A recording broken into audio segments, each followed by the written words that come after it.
पिछले एपिसोड में हमने देखा था कि वंग्स वन कल्टीवेशन करते हुए किसी और ही वर्ल्ड के अंदर आकर पहुंच चुका था। ये कल्टीवेशन वर्ल्ड लग रहा होता है जैसा कि एंशिएंट टाइम का वर्ल्ड होता है वो। और यहाँ पर आने के बाद वंग्स वन को ये पता चलता है कि यहाँ पर टाइम ना बहुत स्लो चलता है। अगर वो हजारों साल के कल्टीवेशन कर ले तो उसके वर्ल्ड के अंदर 4-5 मिनट ही गए होंगे। तो ये सुनते साथ ही वंग्स वन को काफी खुशी महसूस होती है। वो तुरंत ही अपना जो गोल्डन बॉडी टेक्निक है ना उसको कल्टीवेट करना शुरू कर देता है ताकि उस टेक्निक को कल्टीवेट करने में जितना टाइम लगने वाला था ना वो टाइम यहाँ पर बहुत जल्दी कंप्लीट हो जाएगा। तो वंग्स वन अपना कल्टीवेशन करने के लिए बैठ चुका था और काफी देर की मेहनत के बाद वो कुछ हद तक के गोल्डन बॉडी टेक्निक को सीख ही जाता है। उसने वो कर दिखाया था। तो जैसे उसने गोल्डन बॉडी टेक्निक को सीखा उसको बहुत अच्छा महसूस हो रहा था। उसको लगने लगता है कि हाँ मैं कुछ ज्यादा स्ट्रॉन्ग पहले से महसूस कर पा रहा हूँ। जिसके बाद यहाँ से ये एपिसोड शुरू होता है। तो इस एपिसोड की शुरुआत में वंग्स वन और उसके दोस्त वगैरह उस ब्लड जो ग्रुप थे उनके पीछे जा चुके थे ना, क्योंकि वो लोग किसी टॉम को लूटने के लिए गए हैं। तो उनके शिप में आने के बाद अचानक में ही गुंडों से फाइट करते हुए वो वीडियो कॉल लग गया था ब्लड ग्रुप के कमांडर को। तो यहाँ पर किन्नू जो होता है वो तुरंत अपनी कंट्रोलिंग टेक्निक का यूज करता है और ब्लड ग्रुप का ही जो बंदा जो इस शिप के अंदर बैठा हुआ था उसको सामने रख देता है ताकि वो कमांडर से बात करे। जो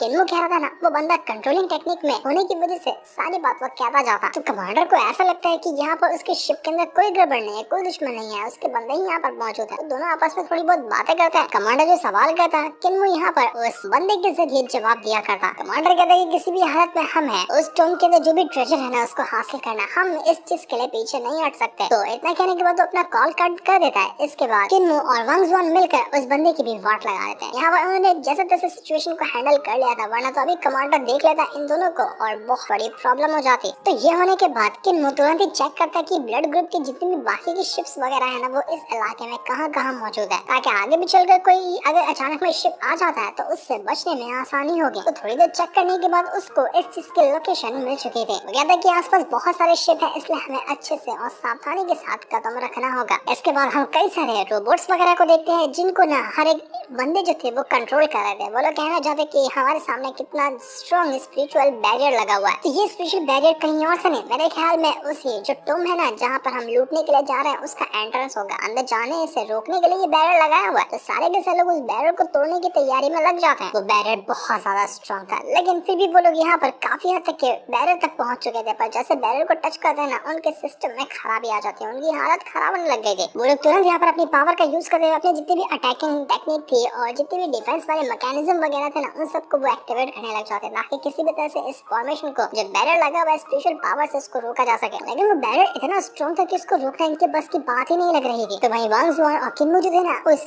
दुश्मन की ब्लड ग्रुप वाली स्पेसशिप के अंदर रहकर सारी की सारी हरकतों को देख रहे थे। उनको सब कुछ पता चलने लगता है कि ये लोग अभी ब्लड ग्रुप वाले क्या कर रहे हैं। किन्नू कहता है कि इन लोगों को ना आपस में झगड़ा करना है, जो करना है वो करने दो, हमें उससे फर्क नहीं पड़ता। हमें ब्लड ग्रुप के जो मेन शिप होगा ना उसकी लोकेशन ढूंढनी है ताकि पता चल सके कि कहाँ से ये ब्लड ग्रुप पूरा कंट्रोल होता है। उसको खत्म कर दिया जाए ना तो उसके बाद ये ब्लड ग्रुप हमारा कुछ भी नहीं बिगाड़ पाएगा। पर वंग्स वन कहना चाहते कि देखो हम काफी टाइम से यहाँ पर खड़े हैं, अगर ब्लड ग्रुप वालों को पता चला कि ये उनका एक स्पेसशिप एक ही जगह पे एकदम स्टॉप क्यों है तो उनको शक नहीं हो जाएगा। तो किन्नू भी कहता है कि हाँ तुम बात तो सही कर रहे हो, इसलिए हमें जो डेटा मिलता है ना सब डेटा को कॉपी कर लो, उसके बाद हम यहाँ से निकलेंगे। वो यहाँ पर मेन शिप से कांटेक्ट करके ये कहना चाहते हैं कि देखो हमारा ना स्पेसशिप के अंदर काफी ज्यादा डैमेज हुआ है, तो हम उसको ठीक करने के लिए कुछ देर रुके हैं, 5 मिनट में काम हो जाएगा। तो यही 5 मिनट मिला था वंग्स वन को और किन्नू को जितना भी डेटा हो सकता है ना यहाँ पर कलेक्ट करने का। तो वो इसी काम पे लग चुके थे और कमांडर को उसकी खबर लग जाती है। उसके चमचे वगैरह बताते हैं कि ऐसा लग रहा है ना कोई हमारे डेटा को एक्सेस करने की कोशिश कर रहा है, कि हमें जाकर उसको रोकना चाहिए। तो वो कमांडर कहते हैं कि नहीं रुक जाओ, पहले देखते हैं कि यहाँ पर असल में चल क्या रहा है और कौन ये कर रहा है, एक बार पता चल जाए उसके बाद सबक सिखाएंगे। ये पक्का उन बाकी ह्यूमंस वगैरह का होगा जो एंशिएंट टेक्निक वगैरह को फॉलो करते हैं, वही लोग ये हरकत करने की कोशिश करेंगे, लेकिन हम उनको ऐसे आसानी से छोड़ेंगे नहीं। तो जैसे ये होता है ना किन्नू जो डाटा को एक्सेस करने की कोशिश कर रहा था वो यहाँ पर रुक जाता है, वो एक्सेस ही नहीं कर पा रहा था क्योंकि कमांडर ने ये काम को ही बंद कर दिया। तो ये देखकर किन्नू थोड़ा सा परेशान हो जाते हैं कि ये क्या हुआ यार, ये तो उन लोगों ने इसको रोक ही दिया, अब हम क्या करेंगे। लेकिन फिर भी वो यहाँ पर कोशिश में लगे होते हैं ताकि किसी भी तरह से मेन शिप जो है उस ब्लड ग्रुप का उसकी लोकेशन ढूंढी जा सके। तो वहीं जितने भी रोबोट्स वगैरह आए थे ना उस फॉर्मेशन को तोड़ने के लिए जो कि बैरियर वाला है वो उसको तोड़ने की कोशिश में लगे थे, लेकिन फिर भी कोई खास फायदा होता नहीं। वो कितनी भी कोशिश क्यों ना कर ले वो लोग उस फॉर्मेशन को तोड़कर अंदर जा ही नहीं पा रहे थे। वो लोग कहना चाहते कि अंदर कोई बहुत ही ज्यादा पावरफुल बीस्ट बैठा हुआ है जो हमें ये करने से रोक रहा है। उस बीस्ट के पास ना बहुत ज्यादा स्ट्रॉन्ग कल्टीवेशन पावर है, क्योंकि वो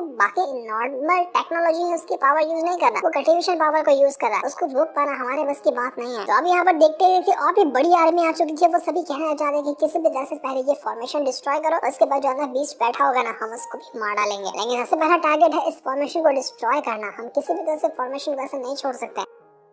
तो जितने भी लोग यहाँ मौजूद है ना, वो सभी अपनी पावर को आपस में मर्ज करना शुरू कर देते हैं ताकि एक साथ मिलकर एक बहुत ही स्ट्रॉन्ग अटैक बनाते हुए इस फॉर्मेशन को डिस्ट्रॉय किया जा सके। इन लोगों ने अपना एक बहुत ही कमाल का ब्लड हेवन डिवोरिंग फॉर्मेशन को समन कर लिया था, जो कि इनके बहुत सारे स्पेसशिप से ना मिलकर बना होता है। और फॉर्मेशन को तोड़ने के लिए ये लोग अपना फॉर्मेशन क्रिएट कर चुके थे, जिसके बाद वो लोग सीधा पहुंच जाते हैं उसी बैरियर के ऊपर अटैक करने के लिए। जिससे होता ये है कि वो जो बैरियर था ना, वो टूटता हुआ नजर आ रहा था। उसके अंदर पावर जो थी वो खत्म होने लगती है और बैरियर काफी हद तक टूट ही जाता है। ये देखकर सभी लोगों की खुशी का ठिकाना नहीं रहा कि चलो हमारा काम तो यहाँ पर होने वाला है, लगता है कि हम कामयाब होने वाले हैं। जिस वजह से वो जो टोम के अंदर जाने का रास्ता था ना, वो ओपन हो चुका था। अब कोई भी आसानी से टोम के अंदर जा सकता है। तो ये देखकर सारे के सारे लोग एकदम ज्यादा खुश थे कि चलो हमारा काम हो गया, अब चलो अंदर जल्दी चलते हैं और देखते हैं कि हमें अंदर से कौन सा ट्रेजर मिल सकते हैं। पर जैसे ये लोग अंदर जा रहे थे, अंदर से एक बहुत ही स्ट्रॉन्ग अटैक बाहर निकल कर आता है। और ये अटैक इतना कमाल का, इतना डेंजरस था कि जितने भी बंदे यहाँ पर आए हुए थे, सब आधे से ज्यादा तो एक बार के अंदर जल कर खत्म हो जाते हैं। इतना ब्रूटल अटैक आकर उनको सीधा वहाँ पर लगा था। आधे से ज्यादा आ रही बस एक पल के अंदर वहाँ पर खत्म हो चुकी थी। किसी को समझ नहीं आता कि ये हो क्या रहा है, किसने अटैक किया हमारे ऊपर। सब कुछ यहाँ पर तहस नहस हो चुका था। कमांडर भी देखकर हैरान हो जाता है ब्लड ग्रुप का कि ये क्या हुआ, ये कैसे हो सकता है। वहाँ पर था क्या जिसने इतना ब्रूटल अटैक किया? कोई नॉर्मल जिससे इतना खतरनाक अटैक तो नहीं कर सकती कि एक बार में अंदर इतने सारे शिप्स को वो डिस्ट्रॉय कर दे। तब देखते ही देखते वो बीस्ट बाहर निकल कर आता है, जिसको कुछ टाइम पहले भी इन लोगों ने डिटेक्ट किया था। वो बीस्ट इतना खतरनाक था कि उसके अंदर से थंडर की पावर बाहर निकल रही थी। वो एक थंडर बीस्ट होता है। उसने ही यहाँ पर अटैक जो किया था ना, इस वजह से आधे से ज्यादा स्पेसशिप एक बार के अंदर मारी गई। ये टोम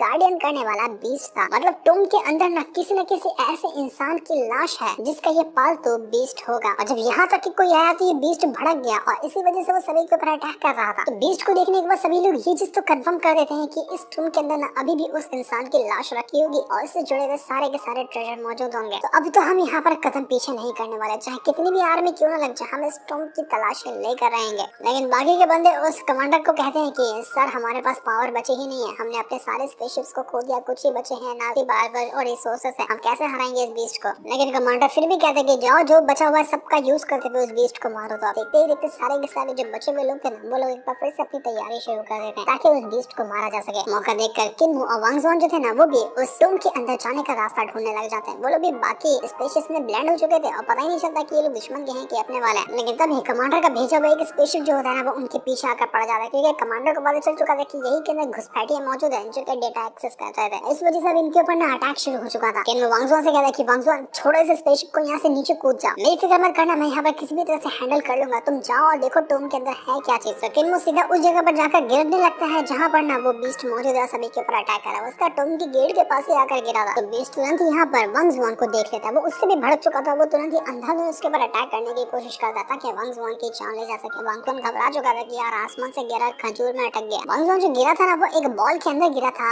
ऊपर से स्पेसशिप के अंदर से। तो इस वजह से वो बीस्ट बॉल को तोड़ने की कोशिश कर रहा था, लेकिन बॉल को वो तोड़ नहीं पाता। तो बीस्ट यहाँ पर अपनी एक बहुत ही खास टेक्निक को यूज कर लेता है, जिस वजह से उसने आसपास की बहुत ज्यादा एनर्जी को गैदर किया था और उसकी मदद से वो एक बहुत ही ब्रूटल अटैक देकर मारने को तैयार था वांग ज़ुऑन पर, ताकि वो वांग ज़ुऑन की जान ले सके। दूसरी तरफ किन्मू के पीछे अभी भी वो दुश्मन का स्पेसशिप पड़ा होता है, जहाँ पर किन्मू ने काफी हद तक के डेटा को एक्सेस कर लिया था। 94% तक के हो चुका था, बस थोड़ा सा और बचा हुआ था। अगर अभी इसके ऊपर अटैक लगता है तो सारी मेहनत बर्बाद हो जाएगी। लेकिन अगर वो पूरा 100% कर जाता तो सारे डेटा का एक्सेस उसके पास आ जाएगा। इस वजह से किन्मू उस दुश्मन की स्पेसशिप को ना रोकने की कोशिश में लगा होता है ताकि जैसे तैसे अपना डेटा पूरा निकाल सके। तो वही वो बीस्ट जैसे ही किन्मू के ऊपर अटैक करने वाला था, अपनी स्पेसशिप की मदद से एक बहुत ही ब्रूटल अटैक देकर मार देता है बीस्ट के ऊपर, ताकि वो ना वांग ज़ुऑन के ऊपर अटैक ना कर सके। तो जैसे स्पेसशिप का अटैक जाकर लगता है बीस्ट को, बीस्ट देखकर भड़क चुका था। वो वांग ज़ुऑन को छोड़ता है और स्पेसशिप के पीछे चला जाता था कि तुम्हारी हिम्मत कैसे हुई जो तुमने मुझ पर अटैक किया। इससे वांग ज़ुऑन को मौका मिल चुका था उस बीस्ट से अपने आप को बचाने का। वांग ज़ुऑन भागते हुए यहाँ किन्मू से कहते हैं कि किन्मू आप उसको छोड़िए, जो डेटा एक्सेस करे वो बाढ़ में जो आपकी जान ज्यादा अहमियत रखती है, उसको छोड़कर आप आ जाइए। वरना ये ब्लड ग्रुप वाले हमें कभी नहीं छोड़ेंगे, हम यहाँ पर और ज्यादा टाइम नहीं रुक सकते, क्योंकि यहाँ पे ये बीस्ट ना वो मेरे पीछे ही पड़ा हुआ है। किसी भी हालत में वो मुझे मार कर ही रहेगा, मुझे कुछ ना कुछ तो करना ही होगा, मुझे आपकी जरूरत भी लगेगी। देखते ही देखते बीस्ट ने जितने भी ब्लड ग्रुप के शिप्स वगैरह थे ना, उन सभी को डिस्ट्रॉय करके रख दिया। कमांडर देखकर एकदम पगला जाता है कि नहीं ये नहीं हो सकता, ये बीस्ट तो नाक में दम करके रखा हुआ है, इसने मेरी कितनी सारी शिप्स को डिस्ट्रॉय कर दिया।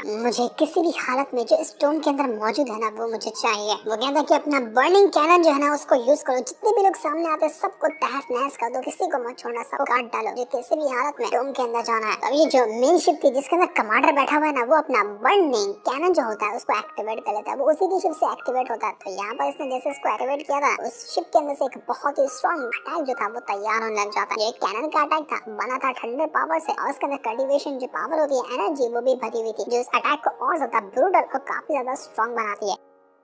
जैसे वांग जुआन को अटैक के सामने नजर आता है ना, वो देखकर समझ चुका था कि यहाँ पर कुछ तो गड़बड़ है। किसी ने बर्निंग कैनन को यूज कर लिया। तो जैसे ही वांग जुआन ये देखता है ना, वो वहाँ से साइड हो चुका था और वो सीधा बर्निंग कैनन का अटैक आकर गिरता है उसी बीस्ट के ऊपर, जिस वजह से बीस्ट के वहाँ पर एक जोरदार धमाका होता है। उसी के नीचे किन्नू भी अपना स्पेसशिप लेकर बैठा हुआ था, धमाका उसमें भी हो चुका था। वांग जुआन घबरा जाता है कि कहीं किन्नू को कुछ हो ना गया, और जब वो देखता है तो किन्नू ना एक बॉल के जरिए बाहर आ चुका था। जिस बॉल के जरिए वांग जुआन भी कुछ टाइम पहले आया था, तो उसी बॉल के जरिए वो भी बाहर आ चुका था, लेकिन वो बेहोश होता है। वांग जुआन घबरा जाता है कि किन्नू कैप्टन आप ठीक तो है ना, आपको कुछ नहीं हो सकता, मैं आपको कुछ भी होने नहीं दूंगा। वो तुरंत यहाँ पर उस किन्नू को ना उठाने की कोशिश करता, लेकिन कुछ हो ही नहीं पा रहा था। देखिए बर्निंग कैनन के और भी कई सारे अटैक आसमान से गिर कर नीचे आने लग जाते हैं। तो किन्नू तुरंत अपनी पावर का यूज करते हुए अपने आप को सामने शील्ड की तरह खड़ा कर लेता है, ताकि कोई भी अटैक किन्नू को ना लग सके। इस तरह से वांग जुआन ने अपने कैप्टन को बचा लिया था। कुछ टाइम बाद उस किन्नू को होश भी आ जाता है, तो वांग जुआन से कहते हैं कि कैप्टन आप ठीक तो है ना। तो किन्नू भी कहते हैं कि हाँ मैं ठीक हूँ, मुझे कुछ भी नहीं हुआ। इसके बाद कमांडर को जो ब्लड ग्रुप का था खबर आती है कि हमने उस बीस्ट को मार दिया, इस काम में हम सफल रहे। तो कमांडर की खुशी का ठिकाना नहीं रहता कि चलो फाइनली ये काम तो हो गया, अब चलते हैं देखने के लिए कि उस टोम के अंदर असल में मौजूद क्या है। लेकिन वो कुछ कर पाता है इससे पहले उसको वार्निंग आने लग जाता है कि हमारे ऊपर हमला होने वाला है, अटैक हो रहा है हमारे ऊपर। जिसके बाद हम देख पाते हैं कि ये अटैक न किसी और ने नहीं बल्कि स्टेलर कॉर्पोरेशन का जो वो लीडर है उसी ने कराया था। वो अपनी पूरी आर्मी को लेकर यहाँ पहुंच चुका था। जब उसने देखा कि इस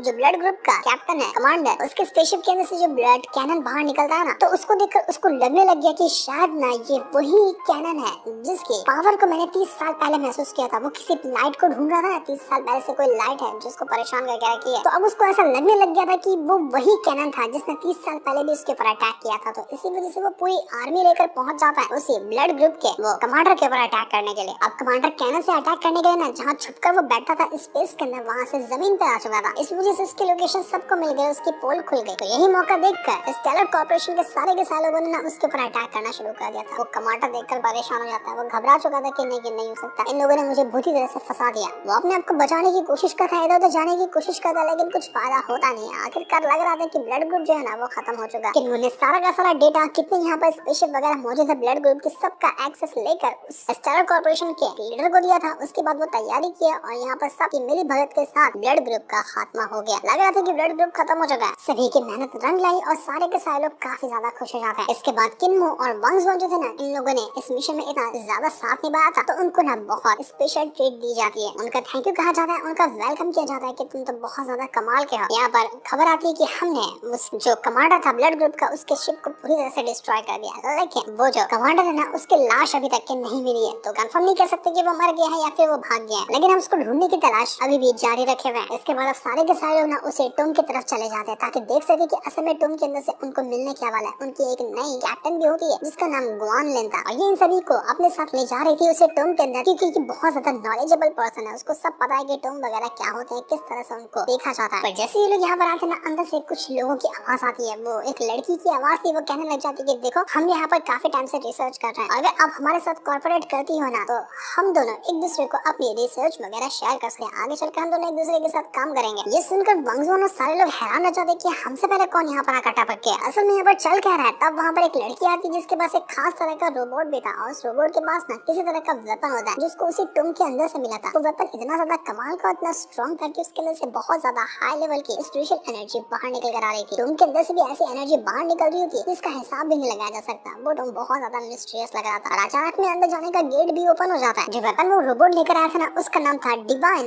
एक्सटेंशन बैम्बो। लेकिन वो यूज में क्या आता है, किस तरह का ये बैम्बो है, ये तो अभी हमें नहीं दिखाया जाता। वो हमें आगे पता चलेगा क्या उनको मिलने वाला है टोम के अंदर से, वो हमें नेक्स्ट एपिसोड में पता चलने वाला है। जिस दिन को दिखाते सारे ये वाला एपिसोड यहीं पर एंड हो जाता है। Thanks for watching.